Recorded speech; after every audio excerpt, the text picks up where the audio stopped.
وعليه الصلاة والسلام. اللهم صل على محمد وعلى آل محمد كما صليت على إبراهيم وعلى آل إبراهيم إنك حميد مجيد. اللهم بارك على محمد وعلى آل محمد كما باركت على إبراهيم وعلى آل إبراهيم إنك حميد مجيد.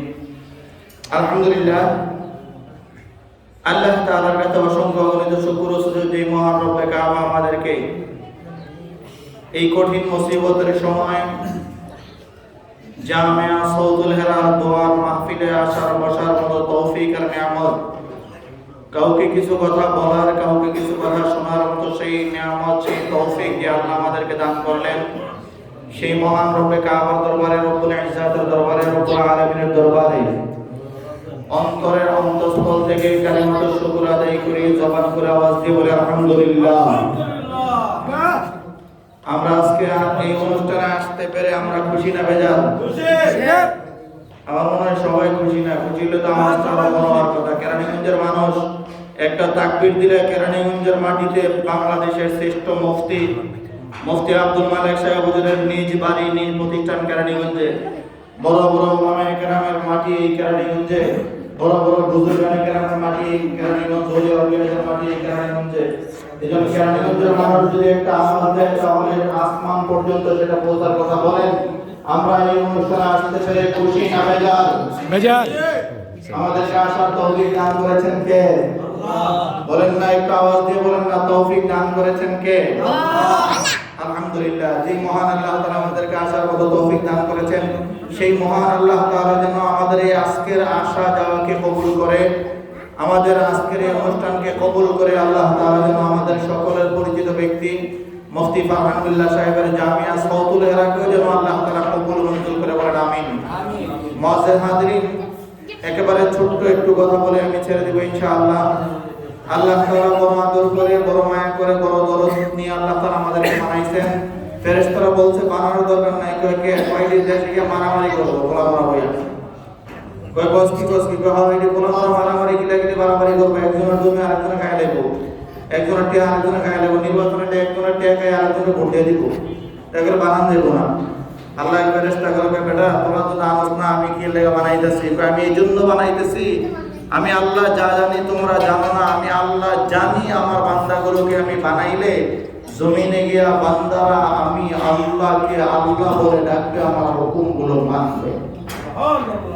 এই জন্য যখন উম্মত দুনিয়ার জমিনে নেক আমল করে তো আল্লাহ তাআলা বড় খুশি হয়ে যান। ফেরেশতাদেরকে ডাক দিয়ে বলে দেখ বেটা তোরা না কইছিলি বানাইলে এরা মারামারি করবো, কাটাকাটি করবো, এখন দেখো বান্দাগুলো শীতকালে সকালে ওইটা ফজর নামাজের জন্য মসজিদে চলে গেছে। তো আল্লাহ তাআলা বলে ফেরেশতারা তোমরা বলছিলা তারা জমিনে গিয়ে মারামারি করবে, এখন তো তারা জমিনে গিয়ে মারামারি করে না, কাটাকাটি করে না, বাটপারি করে না, চুগলখড়ি করে না, জিনা করে না, ব্যভিচার অন্যায় করে না। তো ফেরেশতারা তারা যেমন আমি আল্লাহ তাআলার হুকুমগুলো মেনে চলতেছে, তোমরাও সাক্ষী থাকো আমি আল্লাহ তাআলাও তাদেরকে মাফ করে দিলাম। সুবহানাল্লাহ। এইজন্য দোস্ত আহবাব আল্লাহ তাআলা জমিনে আমাদেরকে দুই ভাবে পাঠাইছেন। আল্লাহ যদি চাইতেন তো ইচ্ছা করে আমাদেরকে শুধু পুরুষদেরকেও পাঠাইতে পারতেন, আল্লাহ চাইলে শুধু মহিলাদেরকেও পাঠাইতে পারতেন। হযরত আদম আলাইহিস সালাতু ওয়াস সালামকে আল্লাহ তাআলা জান্নাতে পাঠাইছেন, পাঠানোর পরে এমন কোন নিয়ামত বাকি নাই যে নিয়ামত আল্লাহ তাআলা জান্নাতে দেন নাই।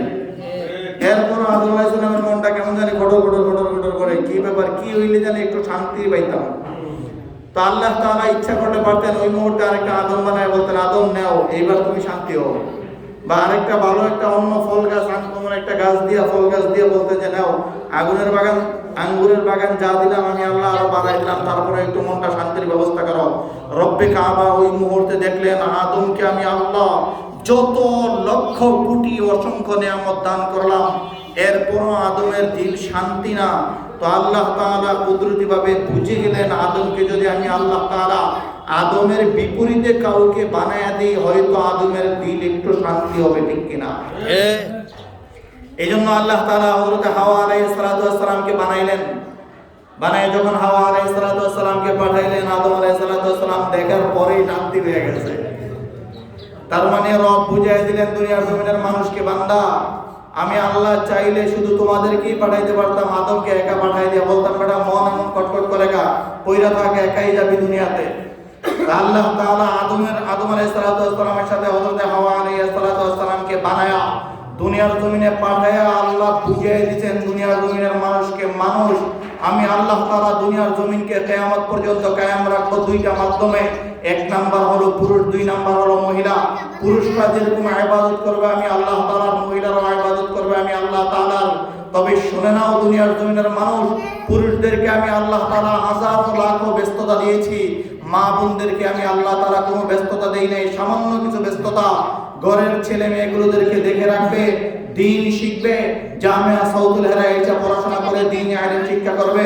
মুফতি ফারহানিল বিল্লাহ সাহেব সহ আরো ওলামায়ে কেরামরা, মাদ্রাসার সম্মানিত ম্যাডামরা যা বলবে তা মেনে চলবে, স্বামীর কথা মতো চলবে, বিবাহের আগে মা বাবা ভাইয়ের কথা মতো চলবে, বোনদের কথা মতো চলবে, শরঈ পর্দা অনুযায়ী চলবে।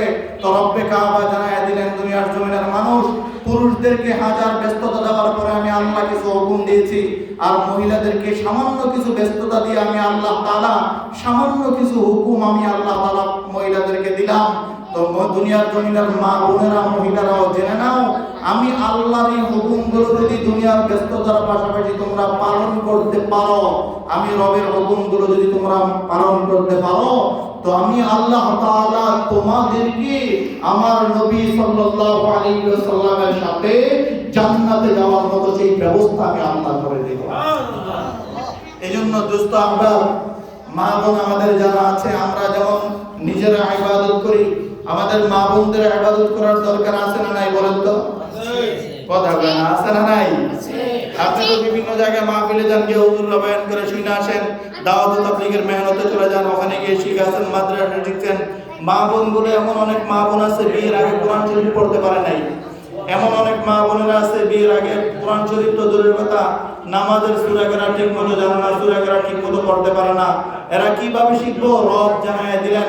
রাসূল সাল্লাল্লাহু আলাইহি ওয়াসাল্লাম বলেন, দুনিয়ার জমিনের মানুষ, একজন স্বামী বিবাহ করার পরে ওই স্ত্রীকে যদি মাদ্রাসায় ভর্তি করায়া, একজন স্বামী সে বাবা হওয়ার পরে তার মেয়েটাকে যদি মাদ্রাসায় ভর্তি করায়া দ্বীনের শিক্ষা গ্রহণ করায়, তো রাসূল আরবি সাল্লাল্লাহু আলাইহি ওয়াসাল্লাম জানায়া দিলেন, দুনিয়ার জমিনের মানুষকে আল্লাহ তাআলা যতজন মেয়ে দান করবে, প্রতিটা মেয়েকে যদি দ্বীনের উপর চালাইতে পারে, দ্বীনের উপর চালাইতে পারে, রাসূল বলেন সাহাবীরা জানো, ঠিক যেই কয়টা মেয়েকে আল্লাহ দান করবে, মানুষকে দান করবে, প্রতিটা মেয়েকেই যদি সে দ্বীনে ইলম শিখাইতে পারে, 10টা মেয়ে দান করলে 10টা মেয়েকে যদি দ্বীনের উপর চালাইতে পারে, তো রব্বে কাবা আসমান থেকে ওয়াদা করছেন, রাসূল আপনি জানায়া দেন এই মেয়েগুলোর কারণে আমি আল্লাহ তাআলা প্রতিটা মা বাবাকে এক একটা করে জান্নাতের মালিক আমি আল্লাহ তাআলা বানায় দেব।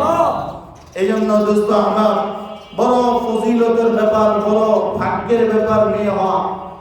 এজন্য আমি আপনাদেরকে হাতে পায়ে ধরে অনুরোধ করব, মা বোনদেরকে বলবো, আমার যে সকল মা বোনেরা এখনো আমাদের মেয়েগুলোরে আমরা দ্বীন ইলম শিক্ষা গ্রহণ করাই নাই, মাইকের আওয়াজ যতটুকু যায় বাবাদেরকে মাদেরকে হাতে পায়ে ধরে বলবো, আম্মা জান মেয়েটাকে স্কুলে ভর্তি করার কোনো আফসোস আমারও নাই, কোনো আফসোস মাদ্রাসা জামিয়া সাউদুল হেরার প্রতিষ্ঠাতা মুফতি ফারহানুল্লাহ সাহেবেরও নাই, কোনো আফসোস আলমিনারা জামে মসজিদের ইমাম সাহেব আর মদিনা জামে মসজিদের ইমাম সাহেব, অত্র এলাকার ভাই ব্রাদার ইমাম ওলামায়ে কেরাম, কারো কোনো আফসোস নেই আপনার মেয়েটাকে আপনি স্কুলে কলেজে ইউনিভার্সিটিতে পড়ান।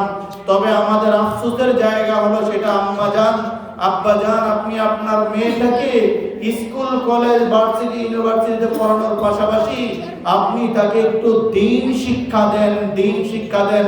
আপনি একটু তাকে বুঝান যে আল্লাহ তোমাকে বানাইছেন, ওই আল্লাহর হুকুমগুলো মানলে আল্লাহ তোমাকে জান্নাত দিবে, আল্লাহর হুকুম মানলে তোমার উসিলায় তোমার স্বামী জান্নাতে যাবে, তোমার উসিলায় তোমার মা বাবা জান্নাতে যাবে। আপনি স্কুল কলেজ ইউনিভার্সিটিতে মেয়েগুলোকে পড়ানোর পাশাপাশি অনুরোধ আপনি জামিয়া সাউদুল হেরায় হোক অথবা অন্য যে কোনো জায়গায় যেখানে আপনি মনে করেন যদি জামিয়া সাউদুল হেরার চেয়ে ভালো পড়াশোনা আর কোথাও আছে, তো ওখানে দিয়ে হইল আপনার যেখানে ইতমিনান, যেখানে দিলে আপনার দিল শান্তি হবে, সেই জায়গায় আপনার মেয়েটাকে আমার মেয়েটাকে দিয়ে আমরা একটু দ্বীন শিক্ষার ব্যবস্থা করি। আল্লাহ তাআলা আমাদেরকে সেই তৌফিক যেন দান করেন, বলেন আমিন। এইজন্য মুআজ্জিন হাজিরিন, কিয়ামতের মাঠে আল্লাহ যেন আমাদেরকে না ধরেন, আল্লাহ যেন আমাদেরকে কিয়ামতের মাঠে, রাসূল সাল্লাল্লাহু আলাইহি ওয়াসাল্লাম বলেন, যে কিয়ামতের মাঠে আল্লাহ যখন সন্তানগুলোকে রেখে জাহান্নাম দিয়ে দিবেন, তো সন্তানগুলো আপোষে একেবারে নির্দ্বিধায় আল্লাহর কাছে বলবে, আল্লাহ বলে কি বলে আমার আব্বা ছিল না কেডা কয় সালাউদ্দিনে কয় তারা ডাক দেন। আল্লাহ তারা ডাইকে আনবে, কিরে বেটা আব্দুল্লাহ আব্দুল করিম অমুক অমুক অমুক অমুক, তোমার মেয়ে না এটা? এই ফাতেমা খাদিজা জান্নাত সুমাইয়া সুরাইয়া তোমার মেয়ে না? কয় হ্যাঁ আমার মেয়ে। ছেলেকে ডাইকে আনবো, রহিম করিম আব্দুল জব্বার আব্দুল বারিক আব্দুল বাতেন আব্দুল কাসির, যারা সবাইকে ডাকবো। ডাইকা বলবে, আল্লাহ আপনি তো আমাদেরকে জান্নাতে দিবেন, তো আমাদের জাহান্নামে দিবেন? আমাদেরকে জাহান্নামে দেওয়ার আগে আমাদের মা বাবাদেরকে ডাইকা আনেন। তো ডাইকা আনবে, কই রে কই আছো তোরা? ওই আব্দুর রহিমের আব্বাই করে, আব্দুল্লাহর আব্বাই করে, আব্দুল বাতেনের আব্বাই করে, আব্দুল কাহের আব্বাই করে, সবগুলোর ডাইকা আনবে। আইকা রব ওই মুহূর্তে আসমান থেকে ডাক দিয়া কুদরতি ভাবে আল্লাহ ডাক দিয়া বলবেন, তোমরা কি এদের বাবা? এরা কি তোমাদের সন্তান? তো বলবে হ্যাঁ এরা তো আমাদের সন্তান। ওই মুহূর্তে আল্লাহ তাআলা বলবেন, এদেরকে তো তোমরা দিন শিখাও নাই, যার কারণে ফজর পড়ে নাই, যোহর পড়ে নাই। দিন শিখাও নাই, যার কারণে সহিহ শুদ্ধ করে নামাজের তেলাওয়াত করতে পারে নাই, আমার হুকুমগুলো মানতে পারে নাই। তোমাদের গাফলতির কারণে যেহেতু তোমাদের সন্তানগুলো জাহান্নামে যাইতেছে, এজন্য যাও আজকে তোমাদেরকে জাহান্নামের দরওয়াজায় আমি আল্লাহ ছোঁয়া দিলাম। আল্লাহ তাআলা ওই মুহূর্তে বড় নাখুশ হইয়া নারাজ হয়ে মা বাবাদেরকে জাহান্নামের দরওয়াজায় ছোঁয়া দিবেন। আর ওই সন্তান জাহান্নামী সন্তানগুলো মা বাবাকে পাও দিয়া দিয়া পাড়া দিয়া দিয়া দিয়া দিয়া ওই সন্তানগুলো জাহান্নামে যাবে আর বলে যাবে, তুমি মা বাবাদের কারণে আমি আজকে জাহান্নামে গেলাম। তোমরা যদি আমাদেরকে দুনিয়ার জমিনে দ্বীন শিখাইতা, তোমরা যদি দুনিয়ার জমিনে আমাদেরকে দ্বীন ইসলাম ঈমান আল্লাহ নবী শিখাইতা, তাহলে আজকে আমরা জাহান্নামে যাইতে হইতো না। দুস্থ আহবাব, সেই কঠিন মুসিবতের দিনে আমার আপনার সন্তানগুলো যেন আমাদের বুকে পাড়া দিয়ে জাহান্নামে না যায়, এই জন্য বলেন তো বুঝে থাকলে সন্তানগুলোকে দ্বীন ইলম শিক্ষা করার দরকার আছে না নাই? বলেন না আছে না নাই? আমরা শিখাইব তো ইনশাআল্লাহ। আল্লাহ তাআলা আমাদের সবাইকে, আমাদের কলিজার টুকরা, আমাদের মানিক রতন সন্তানগুলোকে দ্বীন ইলম শিক্ষা করায়া দুনিয়া এবং আখিরাত দুনো জাহানের সফলতা আল্লাহর কাছ থেকে যেন আমাদের সন্তানগুলো চাইয়া নিতে পারে, সেই তৌফিক যেন আল্লাহ আমাদের সন্তানগুলোকে দান করেন। বলেন আমিন। ওয়া আখিরু দাওয়ানা আলহামদুলিল্লাহি রাব্বিল আলামিন। আল্লাহ তাআলা আজকের এই অনুষ্ঠানকে কবুল করুন। মুফতি ফারহান বিল্লাহ সাহেবের জামিয়া সাউতুল এরাকে আল্লাহ তাআলা কবুল করুন। সকলে বলে আমিন। আসসালামু আলাইকুম ওয়া রাহমাতুল্লাহি ওয়া বারাকাতুহু।